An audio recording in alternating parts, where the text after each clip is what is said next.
may umawit doon sa Vapesta natin na OS or oversize. Inawitan sa atin ni Boss Russell Reyes. Yan, big shoutout sa iyo, bossing. Pang personal sana yan dahil first time na naglabas ng oversize ang Vapesta. Kaso business first muna tayo, kaya ibibigay na natin kay Boss Russell yung stock natin dito. Papasilip natin kay Boss Russell yung kinuha niya. Ito siya. Ito yung kinuha ni Boss Russell, yung Vapesta natin na OS size and size 10. Pakita natin yung inclusion.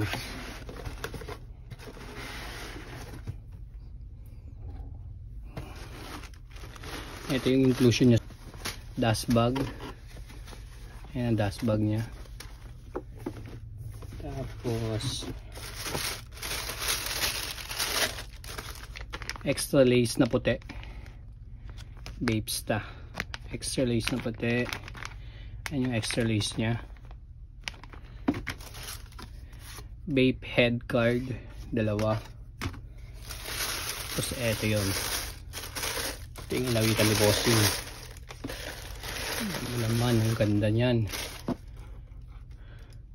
Nag-iisa na to. Nag-iisang stock natin dito.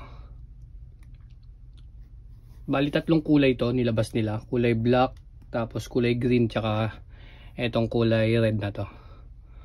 Ayan, oversize yung kanyang sta. Tapos vape head logo. Vapesta sa heel tab. Vapesta rin sa tang. Ayan siya. Flat laces na kulay pula sa kanyang default laces. Vapesta. Outsole niya. Ganda na ito.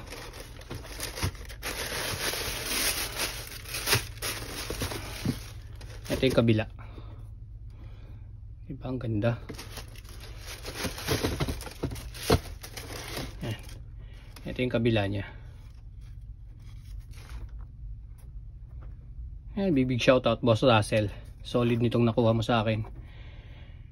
Ayan. Medyo mataas na rin yung resale value nito dito ngayon. Sa mga gusto magpakuha nito, DM nyo lang ako mga quality. Try natin kung makakakuha pa tayo ng size ninyo. Panalo dito, bossing. And thank you dito, bossing.